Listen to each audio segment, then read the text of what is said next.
ओम शांति। मैं बीके राजेश्वरी सभी आत्माओं का स्वागत करती हूँ।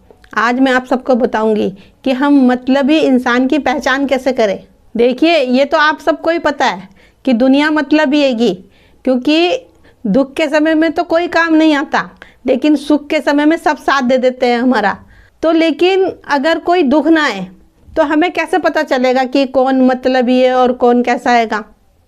क्योंकि अपने और पराये की तो हमें जब भी पहचान होगी ना, जब कोई परिस्थिति आएगी, कोई दुख आएगा। लेकिन आपको ये भी साथ ही साथ पक्का रखना है कि ये ड्रामा ही दुख सुख का है। इसमें परिस्थिति कहो, इसमें मतलबी कहो, आप जो भी नाम दे सकते हो, लेकिन ये पहचान आप ही को करनी पड़ेगी कि कौन अपना है और कौन पराया है। हालांकि हमें पता है कि कोई अपना नहीं है, सब आत्माएं अपना अपना ड्रामे के अनुसार पार्ट बजा रही है। लेकिन फिर भी कोई परिस्थिति, कोई दुख, कोई हमारा दुख के समय में साथ नहीं देता तो हम अंदर से टूट जाते हैं, कमज़ोर पड़ जाते हैं, क्योंकि कहीं ना कहीं हमें उनसे मोह है, हमें इच्छाएं हैं कहीं ना कहीं। तो इसलिए कहती हूँ, अपनी इच्छाओं को भी ख़त्म करो, अपने मोह को भी ख़त्म करो, किसी से लगाव मत रखो, क्योंकि यही सब बातें हमें पीड़ा देती है, हमें अंदर से तोड़ देती है रख के। और फिर मन के अंदर व्यर्थ इतना चलता है कि सोचने से भी हम उन बातों को रोक नहीं सकते, क्योंकि हमें उन लोगों से मोह ज़्यादा है। देखिए, आप सोच के देखो, इंसान तो सारे एक जैसे होंगे, सबके कान नाक मुँह हैं, शरीर सबका एक जैसा आएगा, सिर्फ एक स्त्री और पुरुष है। लेकिन सारा खेल है विचारों का, विचारों से ही अच्छा बुरा होता है इंसान। तो देखिए, कोई बुरे समय में, कोई दुख के समय में आपकी गलती गिनवा रहा है तो आप समझ जाना कि वो इंसान मतलबी है। क्योंकि देखो, किसी भी प्रकार का दुख हो, कोई परिस्थिति हो, क्योंकि उसका ड्रामा है जिसके ऊपर दुख पड़ा है। लेकिन आप उस दुख के समय में उसको नसीहत दे रहे हो, उसके दुख में खड़े हो, उस इंसान को धैर्य दो, क्योंकि वो भी आत्मा है, वो भी पार्ट बजा रही है अपना। तो हमें उसको संभालना हैगा, ये नहीं कि उसको हमें उस समय उसको कुछ समझाना है या कुछ बोलना है ऐसा कि उसको हम उसकी गलतियां गिनवाएं कि तूने क्या करा है क्या नहीं करा। भाई, उसको दुख का समय है, उसके पास दुख का समय आया, उसके पास परिस्थिति आई, तो उसको धैर्य दो, उस आत्मा को, उसको संभालो। क्योंकि जिस पे दुख पड़ता है वह बात को वही जानता है और दूसरा कोई नहीं जानता। आपने सुना होगा कि जिसके पाँव में कांटा चुभता है ना, दर्द का एहसास उसे ही होता है।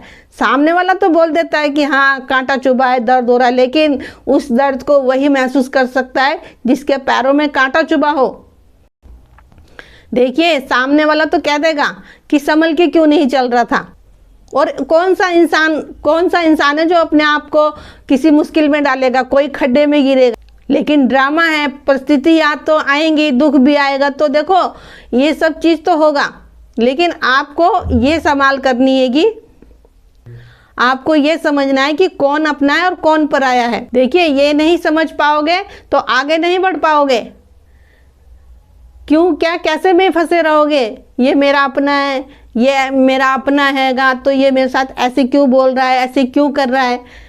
क्योंकि सब आत्माएं अपना अपना पार्ट बजा रही है। अगर कोई हमें दुख दे रहा है तो वो भी हमारे ड्रामे में है। कल पे पहले जैसा दिया जिसको, वो वैसे ही लौटा रहा है। तो इसलिए कहती हूँ कि सबको भूल के उस परम पिता परमात्मा को याद करो, उसको अपना दोस्त बनाओ, जिससे आप अपने हर एक दिल की बात करो और वो आपके दुख को भी समझेगा और आपके सुख को भी समझेगा, क्योंकि वो हम आत्माओं का पिता हैगा।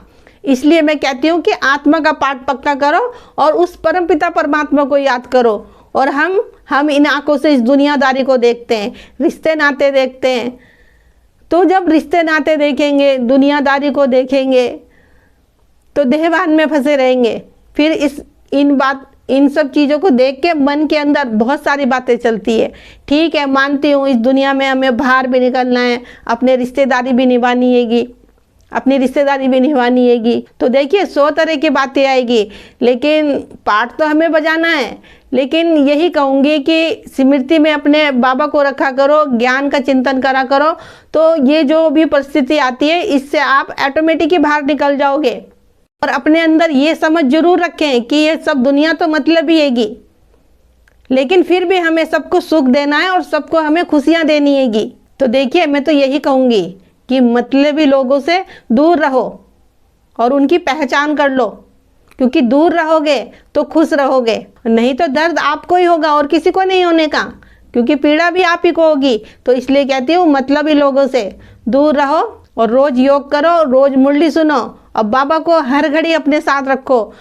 तो उस परमपिता परमात्मा को याद करो, सदा अपने साथ रखो, क्योंकि हम परमपिता परमात्मा की छत्र छाया में रहेंगे तो हमेशा खुश रहेंगे। हर एक मुश्किल का हम सामना कर सकेंगे।